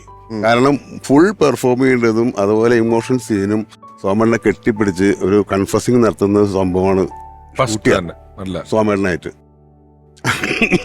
ഞാനത് എൻ്റെ അമ്മോ, ഞാൻ ദൈവത്തെ മനസ്സിൽ ധ്യാനിച്ച് സംഭവം ചെയ്തു. സീൻ ഗംഭീരമായി, ജയസാർ നന്നായി എന്ന് പറഞ്ഞു. അത് കഴിഞ്ഞിട്ട് സ്വാമിയുടെ കൊള്ളാടാ എന്ന് പറഞ്ഞിട്ട് പുള്ളി പോവുകയും ചെയ്തു. അന്ന് ആ സീൻ കഴിഞ്ഞതിന് ശേഷം പിന്നെ സോമേട്ടനായിട്ട് ഭയങ്കര ബന്ധമാണ്. എവിടെ ഒരു ലൊക്കേഷൻ ഞാൻ ഉണ്ടെന്ന് പറഞ്ഞാൽ അവൻ വന്നില്ലേ എന്നോട് വരാൻ പറ. പിന്നെ സോമേട്ടൻ്റെ കൂടെ നമ്മളിങ്ങനെ നിൽക്കണം. ഒന്നിനല്ല, പുള്ളിക്ക് അങ്ങനെ ഒരു ഇഷ്ടമാണത്. ഇപ്പോൾ നമ്മൾ ചന്ദ്രലേഖ ഷൂട്ടിംഗ് സമയത്ത് മദ്രാസിൽ പുള്ളി സെക്കൻഡ് ഫ്ലോറിലോ തേർഡ് ഫ്ലോറിലോ ആയിരിക്കും, ഞാൻ 8th or 9th വിളിക്കും, ഇന്റർകോമിൽ വിളിക്കും, എടാ ഇങ്ങ് വന്നേ, ഞാൻ എന്ത് സോമേട്ടാ നീ വാ എന്ന് പറയും. ചെന്ന് കഴിഞ്ഞാൽ റൂമിൽ ചെന്ന് ആ ഡ്രോ തുറന്ന് കുപ്പി നിർത്തി ആ ഗ്ലാസ് നിർത്തി വെച്ച് ഇതിനെ വിളിപ്പിച്ചത്. ഇവിടെ ഇരിക്കുന്ന അവിടെ നിന്ന് എടുക്കാൻ വേണ്ടി 9ാം നിലയിൽ നാളെ വിളിച്ചു നീ അവിടെ ഇരി എന്ന് പറഞ്ഞ് പുള്ളിക്ക് എന്താ വെച്ചാൽ എപ്പോഴും ആരെങ്കിലും വേണം. അത് ഭയങ്കര ഇഷ്ടമുള്ള ആൾക്കാർ വേണം എന്നുള്ള വളരെ നിർബന്ധം. അതുപോലെ അത്രയും ആത്മബന്ധമായിരുന്നു. എന്തായാലും ചേട്ടാ രാത്രിയില് മദ്രാസില് ഷൂട്ടിനോ ഡബിനോ ഒക്കെ വന്നു കഴിഞ്ഞാല് നമ്മളവിടെ ഉണ്ടെങ്കിൽ രാത്രിയാകുമ്പോൾ വിളിക്കും. അന്ന് സോമേട്ടൻ ഒന്നിൽ രഞ്ജിത്തിൽ അല്ലെങ്കിൽ താജ് കോണിമെറയിലാണ് ഒരു സ്ഥിരം, അല്ലെങ്കിൽ വുഡ്ലാൻഡ്സിലാണ് കുഴപ്പമില്ല. എല്ലാ മുറികളിലും ആരെങ്കിലും, അതൊരു സ്റ്റുഡിയോ പോലെയാണ്. മലയാള സിനിമയിലെ ആരെങ്കിലും ഒരു സമ്മേളനം കൂടാനുള്ള ആളുകൾ എപ്പോഴും ആ ഹോട്ടലിൽ അവിടെയും പാം ഗ്രൂവിൽ ഉണ്ടാവും. രഞ്ജിത്തിൽ അങ്ങനെ അധികമില്ല. കോണിമേറയിലാണ് കിടക്കുന്നതെങ്കിൽ തന്നെത്താൻ കിടക്കാൻ പേടിയാ. രാത്രിയാകുമ്പോൾ വിളിക്കും, എടാ വണ്ടി വല്ലതും ഉണ്ടോ? ഇല്ല, എന്നാൽ നീ ഒരു ഓട്ടോ പിടിച്ചു വാ, നമ്മളവിടെ പോയി രാത്രി കിടക്കണം, രാവിലെ എഴുന്നേറ്റ് പോകണം. രാത്രിയിൽ ഒറ്റയ്ക്ക് കിടക്കാൻ പറ്റത്തില്ല. സോമേട്ടനല്ലേ? ഒന്നുകിൽ എന്നെ വിളിക്കും, അല്ലെങ്കിൽ ജയരാജിനെ വിളിക്കും, അല്ലെങ്കിൽ രഞ്ജിത്തിനെ വിളിക്കും, ആരെങ്കിലും വിളിക്കും. ഞങ്ങളുടെ ആ ജനറേഷനിലുള്ള ആരെങ്കിലും ഒരാളെ ഒരു തുണ വേണം രാത്രിയിൽ. അല്ല, ഞാൻ എന്നോട് ഈ മുകേഷ് ചേട്ടൻ പറഞ്ഞ് കേട്ട ഉറപ്പല്ല, അദ്ദേഹം ഈ അന്നത്തെ ട്രെയിൻ യാത്ര ഉണ്ടല്ലോ ജനാചേട്ടൻ, നിങ്ങളെല്ലാവരും ഈ മദ്രാസിന് പോക്കും വരവെന്ന് പറയുന്നത് ഈ ആ ട്രെയിനിന്റെ ഒരു വലിയ, അത് ഭയങ്കര യാത്ര കേട്ടോ അത്. അപ്പൊ സോമേട്ടന് അന്ന് ഈ ട്രെയിനിൽ അദ്ദേഹത്തിന് കാല് വെക്കാനും നീർന്നിരിക്കാനും കാര്യത്തിനൊക്കെ ഉള്ള ഒരു ഫർണിച്ചർ ഉണ്ടാക്കിയിട്ടുണ്ടെന്ന് ഞാൻ കേട്ടിട്ടുണ്ട്. അതായത് ട്രെയിൻ സ്റ്റേഷനിൽ നിർത്തുന്ന സമയത്ത് ഒരു മരം പണിയുന്ന ആളെ ആശാരിയെ കൊണ്ടുവന്നിട്ട് ട്രെയിനിന്റെ സീറ്റിന്റെ അളവും കാര്യങ്ങളും അതും ഇതൊക്കെ കൃത്യമായിട്ട് എടുപ്പിച്ചിട്ട് വിജാവിരിയൊക്കെ വെച്ചിട്ട് ഇത് ട്രെയിനിൽ കയറ്റി വെച്ചാൽ ആ ട്രെയിനിന്റെ കറക്റ്റ് സെറ്റപ്പിലൊരു ഫർണിച്ചർ, ഇന്ത്യൻ റെയിൽവേയുടെ ട്രെയിനിന്റെ അളവിന് പുറത്ത് പണിതൊരു ഫർണിച്ചർ ഉണ്ടാക്കി ട്രെയിനിൽ കയറ്റിയിട്ടുള്ള ആളാണ് എന്ന്. അതൊക്കെ എന്തൊരു കഥകളാ. നമുക്ക് ഈ സമയത്ത് ഒന്ന് വീഡിയോ വാള് നിരവധി സിനിമകളിൽ അദ്ദേഹത്തിന് നല്ല വേഷങ്ങൾ എഴുതിയിട്ടുള്ള അദ്ദേഹത്തിന്റെ സുഹൃത്തായ ഒരാൾ ചലച്ചിത്ര പ്രവർത്തകനാണ്. നിരവധി നല്ല സിനിമകൾ നമുക്ക് സമ്മാനിച്ചിട്ടുള്ള ആളാണ്. ഉള്ളടക്കവും നിർണയവും പോലുള്ള സിനിമകൾ നമുക്ക് എഴുതി തന്നിട്ടുള്ള ഒരാളാണ്. നമുക്ക് സോമേട്ടനെ കുറിച്ച് പ്രിയപ്പെട്ട എഴുത്തുകാരൻ ചെറിയാൻ കൽപ്പകവാടി എന്ത് പറയുന്നു കേൾക്കാം. സോമേട്ടനെ കുറിച്ചുള്ള എൻ്റെ ഒരു ഓർമ്മ എന്ന് പറഞ്ഞാൽ, ഞാൻ പ്രീ ഡിഗ്രി കഴിഞ്ഞ് ഇവിടെ കൽപ്പവാടിയിൽ ഇങ്ങനെ അവധിക്ക് വന്നിരിക്കുമ്പം പെട്ടെന്ന് ഒരു കാർ വന്നിരിക്കുന്നു. രാവിലെ ആഹാരം കഴിക്കാനായിട്ട് ബ്രേക്ക്ഫാസ്റ്റ് കഴിക്കാൻ വന്നു. എന്നെ പരിചയപ്പെട്ടു. എന്താ നിന്റെ പേരെന്ന് ചോദിച്ചു. ചെറിയാച്ചൻ എന്ന് പറഞ്ഞു. അപ്പം ഇതാ ഇവിടെ വരെയുടെ ഷൂട്ടിങ്ങിന് ഉദയയിലോട്ട് പോകുന്ന വഴിയാണ്. അപ്പം മിക്കവാറും തിരുവല്ലയിൽ നിന്നാണ് അദ്ദേഹം ഡെയിലി വന്നു പോകുന്നത്. അപ്പം ഏതാണ്ട് എല്ലാ ദിവസവും രാവിലെ വരാൻ തുടങ്ങി. വന്ന ഉടനെ ചെറിയാച്ചനെ വിളിക്കുക എന്ന് പറയാം. എനിക്ക് വന്നത്തെ ഒരു സൂപ്പർ സ്റ്റാർ നമ്മളിങ്ങനെ കണ്ടോണ്ടിരിക്കുക, സിനിമ ഗായത്രിയെല്ലാം കണ്ട് നമ്മളിങ്ങനെ ത്രില്ലടിച്ചിരിക്കുന്ന സമയമാണ്. അപ്പം തന്നെ എടാ എന്ന് വിളിയായി, ചെറിയാച്ചെന്ന് വിളിയായി. എനിക്ക് മനസ്സിലാകുന്നില്ല എന്താണ് എന്നോട് ഇത്ര. ഞാൻ ഒരു 10 വയസ്സിന് ഇളയതാണ്, 10-12 വയസ്സിന് ഇളയതാണ്. അപ്പോൾ ഒരു എന്നോട് ചോദിച്ചു, നീ ഇതാ ഇവിടെ ഷൂട്ടിംഗ് നടക്കുന്നത്, ഷൂട്ടിംഗ് കാണണമെന്ന് ചോദിച്ചു. കാണണമെന്ന് ഞാൻ ചാടി വണ്ടി കയറുന്നു. അന്ന് രാവിലെ പോയിട്ട് രാത്രി എന്നെ കൊണ്ടാക്കുന്നത്. സ്വന്തം ജ്യേഷ്ഠ സഹോദരനെ പോലെ, ഒരു മൂത്ത ജ്യേഷ്ഠനെ പോലെ ആ തുടങ്ങിയ ബന്ധം പിന്നെ മരിക്കുന്ന വരെയാണ്. ഞാൻ ലാസ്റ്റ് അവസാനം മരിക്കാൻ നേരത്ത് ഞാനും അദ്ദേഹത്തിന്റെ മരുമകനും കൂടാണ് കണ്ണടയ്ക്കുന്നത്, അദ്ദേഹത്തിന് കണ്ണടച്ച് വെക്കുന്നത്. ഈ സത്യൻ നസീർ സർ ആ കാലഘട്ടം കഴിഞ്ഞ് മമ്മൂക്ക ലാലേട്ടൻ കാലഘട്ടത്തിന്റെ ഇടയിലുള്ള ഒരു സ്ഥലമുണ്ട്. അവിടെ കുറെ ഹീറോസ് ഉണ്ട്. എനിക്ക് തോന്നുന്നത് രവികുമാർ, സുധീർ, ജോസ്, വിൻസെന്റ്, രാഘവൻ. അവിടുത്തെ ആ ബാച്ചിലെ ഒരു സ്റ്റാർ സെറ്റിൽപ്പെട്ട ഈ സോമേട്ടൻ, സുകുമാരൻ സാറ്, ജയൻ സാർ, ഇങ്ങനെ ഒരു സംഘം കോളിളക്കത്തിലൊക്കെ രതീഷ് അതൊന്നും കഴിഞ്ഞിട്ടല്ലേ? രതീഷ് അത് കഴിഞ്ഞിട്ട്.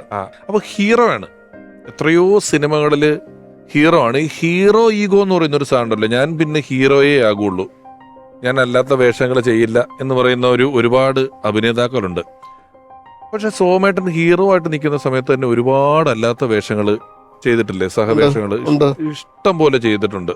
അത് നേരത്തെ രഞ്ജേട്ടൻ പറഞ്ഞ പോലെ അങ്ങനത്തെ ഒരു അതിലൊക്കെ അവർ വളരെ കംഫർട്ടബിൾ ആയിരുന്നു എന്നുള്ളതാണ്. അതിൻ്റെ അകത്തൊക്കെ എന്തെങ്കിലും ഒരു ക്ലാഷ് ഉണ്ടെങ്കിൽ അങ്ങനെ പോകാൻ ബുദ്ധിമുട്ടാണ്. വേറൊരാൾ വരുന്നു, അയാൾ പെട്ടെന്ന് നായകനാവുന്നു. ജയനെ പോലെ ഒരാൾ, ഇപ്പൊ ജയൻ ഇതാ ഇവിടെ വരെയിൽ ആ വള്ളം ഊന്നുന്ന ആളാണ്. പിന്നീട് ജയൻ നായകനാകുമ്പോൾ അതിന്റെ ഒരു പ്രതിനായകനായിട്ട് അഭിനയിക്കാനൊന്നും സോമേട്ടനൊന്നും ഒരു ബുദ്ധിമുട്ടൊന്നും ഉണ്ടായില്ല. അച്ഛനായിട്ടോ ചേട്ടനായിട്ടോ പ്രതിനായകനായിട്ടോ ഒക്കെ അഭിനയിക്കാൻ ഒരു ബുദ്ധിമുട്ട്. ഈറ്റ എന്നുള്ള സിനിമയിൽ സോമേട്ടൻ വില്ലനായിട്ടില്ല അഭിനയിച്ചു. വില്ലനാണ്. അല്ല, ഞാൻ കേട്ടൊരു കാര്യമാണ്, എനിക്ക് കൺഫർമേഷൻ ഇല്ല. ഈ അങ്ങാടി എന്ന് പറയുന്ന സിനിമയിൽ ആദ്യം സോമൻ സാറിനെയാണോ പ്ലാൻ ചെയ്തിരുന്നത്? ഞാൻ കേട്ടിട്ടുണ്ട്. ഏ? ശശിയേട്ടനായിട്ട് എന്തോ ഒരു ശശിയേട്ടനായിട്ട് എന്തോ ചെറിയ പിണക്കായിട്ട്. റെസ്റ്റിലുണ്ട് അതിന് മുമ്പ്. ആ, സാധാരണ IB ശശി, സോമേട്ടൻ ആ ടീമാണ് സ്ഥിരമായിട്ട് വന്നുകൊണ്ടിരുന്നത്. അപ്പം ജയൻ എന്നുള്ള സംഭവം ജയൻ പുള്ളി അങ്ങനെ ചെറിയ വേഷങ്ങളൊക്കെ ചെയ്തിട്ടുള്ളൂ. ഞാൻ പറഞ്ഞു കേട്ടിട്ടുള്ളതാണ്, പുള്ളിയുടെ അസോസിയേറ്റ്സ് ഒക്കെ പറഞ്ഞിട്ടുള്ളതാണ്. അപ്പോൾ ആ സമയത്ത് സോമേട്ടനും ശശിയേട്ടനും തമ്മിൽ ഇതൊരു സൗന്ദര്യ പിണക്കം, വീണ്ടും പിണക്കം. അങ്ങനെയാണ് ജയൻ അതാണ് ഹീറോ ആവുന്ന, പുള്ളി സ്റ്റാർ ആകുന്ന സിനിമ ചിലതാണ് ഞാൻ. ട്രോളി പുള്ളേഴ്സും അത് ഡയലോഗ് എല്ലാം ഉള്ള ഡയലോഗുകളാണ്. പിന്നീട് ഒരു ടെംപ്ലേറ്റ് ആയ രഞ്ജയുടെ ഒരു ക്യാരക്ടറിനെ കുറിച്ചാണ് ഞാൻ ചോദിക്കുന്നത്. ആ സിനിമയ്ക്ക് ശേഷം വന്ന എല്ലാ പോലീസ് ഹീറോ കഥാപാത്രങ്ങളായ സിനിമകളിലും സിസ്റ്റത്തിനെതിരെ പോരാടുന്ന പോലീസുകാർ എവിടേക്ക് വന്നോ അവർക്കൊരു മെന്റർ, അയാളെ നിയന്ത്രിക്കാനും അയാൾ ഒരാൾ പറഞ്ഞാലേ അനുസരിക്കുള്ളൂ എന്നൊക്കെ പറയുന്നത്, അതൊരു പക്ഷെ ആദ്യം വന്നത് IG ബാലേന്ദ്രൻ, കമ്മീഷണറിലെ അതെ അതെ IG ബാലേന്ദ്രൻ എന്ന് പറയുന്ന ഒരു On the കഥാപാത്രം. rocks. On the rocks. On the rocks ആണ്. അതിലുണ്ട് ഓൺ ദ റോക്സ് വിട്ട് കളിയില്ല. അപ്പോ ആ കഥാപാത്രത്തിലേക്ക് സോമേട്ടൻ എത്തിയത് എങ്ങനെയായിരുന്നു? അത് പിന്നെ ഞാൻ ഈ പറഞ്ഞ പിന്നെ എല്ലാ സോമേട്ടൻ സിനിമയിലും തലസ്ഥാനത്തിലുണ്ട്. ആ തലസ്ഥാനത്തിനോടുകൂടി നമ്മള് പിന്നെ സോമേട്ടന്റെ അടിമയായി മാറുകയാണല്ലോ. ആ അപ്പൊ സോമേട്ടൻ ഈ പറഞ്ഞ പോലെയാ. അത് നമ്മള് ഫോമലായിട്ട് സോമേട്ടനോട് വിളിച്ച് ഡേറ്റ് ചോദിക്കുകയോ ഒന്നും, ഇവൻ ജനാർദ്ദനും ഒക്കെ അങ്ങനെ തന്നെയാണ്. നമ്മളങ്ങനെ ചേട്ടാ ഉണ്ട് കേട്ടോ ആ എന്ന് പറഞ്ഞാൽ മതി. അല്ലാതെ അതിന്റെ ഒരു ഫോർമാലിറ്റികൾ ഒന്നും തന്നെ അല്ലാതെ വേറെ ആൾക്കാരില്ലല്ലോ. അങ്ങനെ എനിക്ക് ജനാർദ്ദനെ കുറിച്ച് പറയുമ്പോ അത് പറഞ്ഞില്ലെങ്കിൽ, ജനാർദ്ദൻ ഇരിക്കുന്നതുകൊണ്ട് ഞാനത് പറയുന്നു. ഇതൊരു ഇതിൻ്റെ അകത്തൊക്കെ ഒരു കാലവും ഒരു ചരിത്രവും ഒക്കെ ഏതൊക്കെയോ അർത്ഥത്തിൽ ഇൻവോൾവ് ആകുന്നുണ്ട്. പറയാം തലസ്ഥാനത്തിന്റെ പൂജയ്ക്ക് ദീപം കൊളുത്തുന്നത് ജനാർദ്ദനാണ്. അപ്പൊ അറിയാമല്ലോ, തലസ്ഥാനമാണ് എന്റെയും ഷാജിയുടെയും സുരേഷ് ഗോപിയുടെയും ഒക്കെ ഒരു ആദ്യത്തെ പിന്നീടുണ്ടായ വിജയങ്ങളുടെ ആദ്യത്തെ പടി എന്ന് പറയുന്നത് ജനാർദ്ദനാണ്. ആ സിനിമയുടെ വിളക്ക് കൊളുത്തുന്നു. അതിന്റെ ജനാർദ്ദൻ ഇങ്ങനെ തലയിലൊക്കെ കൈവച്ച് ഭയങ്കരമായിട്ട് നമ്മളെ ബ്ലെസ് ചെയ്തു. ഞാൻ പടം ഡയറക്ട് ചെയ്യുമ്പോ എന്നോട് പറഞ്ഞു ജനാർദ്ദനെ വെച്ച് മണിയമ്പിള്ള രാജേട്ടൻ ജനാർദ്ദനെ വെച്ച് ഫസ്റ്റ് ഷോട്ട് എടുക്കണം കേട്ടോ. അത് ആദ്യം 2020 എന്ന് പറയുന്ന സിനിമ 2020 എന്ന് പറയുന്ന സിനിമ നിങ്ങൾ ഇപ്പൊ ഇട്ട് കണ്ടോ?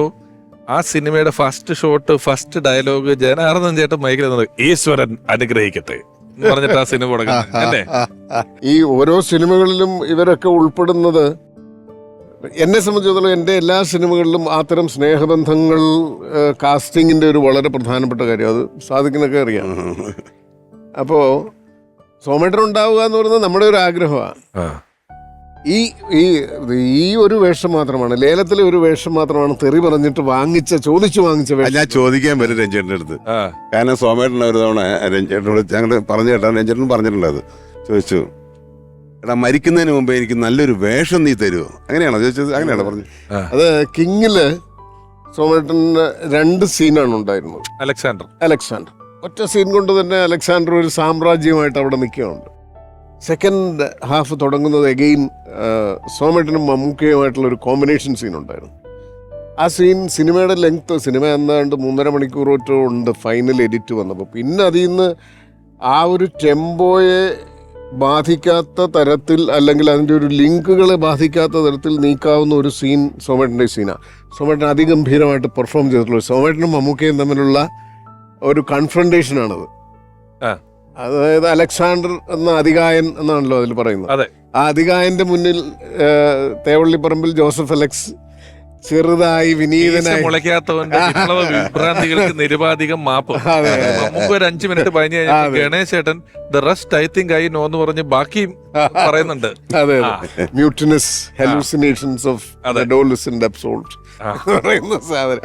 അപ്പോൾ ഈ അഡോളസെന്റ് ആയിട്ട് വീണ്ടും സോമേട്ടന്റെ മുന്നിൽ മമ്മൂക്ക നിൽക്കുന്ന തരത്തിലുള്ള ഒരു സീനാണ്. അച്ഛനും മകനുള്ള ഭയങ്കര ബ്യൂട്ടിഫുൾ ആയിട്ടുള്ളൊരു, നമുക്ക് ബ്യൂട്ടിഫുൾ എന്ന് തോന്നിയ ഒരു സന്ദർഭമാണ്. അത് മുറിച്ചു മാറ്റിക്കളഞ്ഞു. സിനിമയിൽ വരുമ്പോൾ അതില്ല. അപ്പം അതെടുക്കാൻ വേണ്ടി കോഴിക്കോട് വന്ന് പിന്നെ അവിടെ നിന്ന് കണ്ട് ഊട്ടിക്ക് പോയിട്ടായിരുന്നു സോമേട്ടൻ. അത് കഴിഞ്ഞപ്പോൾ എന്നെ പച്ച ചീത്ത വിളിച്ചു. എന്ന് പറഞ്ഞു, എടാ മരിക്കുന്നതിന് മുമ്പ് ഒരു നല്ല വേഷം എഴുത്തടാ. അതാണ് കാട്ടിൽ. ഓ, സോമേട്ടൻ അങ്ങനെ വേഷം അല്ല പക്ഷെ അത് ചോദിച്ചതാണെന്നല്ല. ഞാനൊരു കാര്യം ആലോചിക്കണം, മരിക്കുന്നതിന് മുമ്പ് നല്ലൊരു വേഷം എന്താന്ന് പറയുന്നത് എന്താണെന്ന് എനിക്കറിയില്ല. അത് അതിൽ ആ സിനിമയിൽ കടയാടി രാഘവന്റെ കഥാപാത്രം പറയുന്നുണ്ട്, NF വർഗീസ് അഭിനയിച്ച രണ്ട് മൂക്കിലും പഞ്ഞി വെച്ച് കിടത്തു എന്ന് പറയും. സോമേട്ടൻ മരിച്ചെടുത്ത് NF വർഗീസ് നിന്ന് ഇറങ്ങിയപ്പോൾ ആളുകൾ ചീത്ത വിളിച്ചു, നീയല്ലടാ രണ്ട് മൂക്കിലും പഞ്ഞി വെച്ച് കിടത്തു എന്ന് പറഞ്ഞു. NF തിരിച്ചു വന്നിട്ട് ഭയങ്കര പരിഭ്രാന്തനായിട്ട് എന്നെ വിളിച്ചു, ഞാൻ ഇങ്ങനെ അവിടെ പോയി എന്നെ ആളുകൾ ചീത്തയൊക്കെ വിളിച്ചു എന്നൊക്കെ പറഞ്ഞു. അപ്പോൾ അത് എന്ത് നിമിത്തമാണെന്നറിയില്ല, അത് നമ്മളതിനെ അങ്ങനെ വ്യാഖ്യാനിക്കേണ്ടതുണ്ടോ എന്നും അറിയില്ല. സോമേട്ടൻ ചോദിച്ചത് അങ്ങനെയാണ്. അത് സോമേട്ടൻ ഒരു വേഷം ചോദിച്ചു വാങ്ങിയതല്ല, ഈ പറഞ്ഞ പോലെ സ്നേഹം കൊണ്ടുള്ള അധീശത്വം സ്ഥാപിച്ചതാ. ഇതിന്റെ പകരം അടുത്ത സിനിമയിൽ നീ എനിക്ക് വേണ്ടി ഒരു വേഷം എഴുതിയിരിക്കണമെന്നുള്ള താക്കീതായിരുന്നു അത്. ഇപ്പം ചെറിയാൻ കൽപ്പവാടി പറഞ്ഞില്ലേ, പുള്ളി പറഞ്ഞെന്തറിയാം, പരിചയപ്പെട്ടതിന് ശേഷം മരണം വരെ ആ ബന്ധം നിലനിർത്തി എന്നുള്ളതാണ് പറഞ്ഞത്. സോമേട്ടനായിട്ട് പരിചയപ്പെട്ട എല്ലാവരും അതെ പറയായിരുന്നു. ജനാചാരം നേരത്തെ പറഞ്ഞു തുടക്കത്തിൽ മരണം പരിചയപ്പെട്ട മരണം വരെ എന്നുള്ള സംഭവം. അത് ഭയങ്കര ഒരു ഫീൽ തന്നെയാണ് കേട്ടോ. അപ്പം സോമേട്ടൻ ഇവിടെ സുഖമില്ലാതെ ഹോസ്പിറ്റലിൽ സമയത്ത് ഞാൻ പോയിരുന്നു. സോമേട്ടനായിട്ടുള്ള ഭയങ്കര ബന്ധവും അടുപ്പങ്ങളും കാര്യമൊക്കെ ഉണ്ട്. അന്ന് എൻ്റെ PVS ഹോസ്പിറ്റൽ എന്തായിരുന്നു, KTCയുടെ അവിടെ.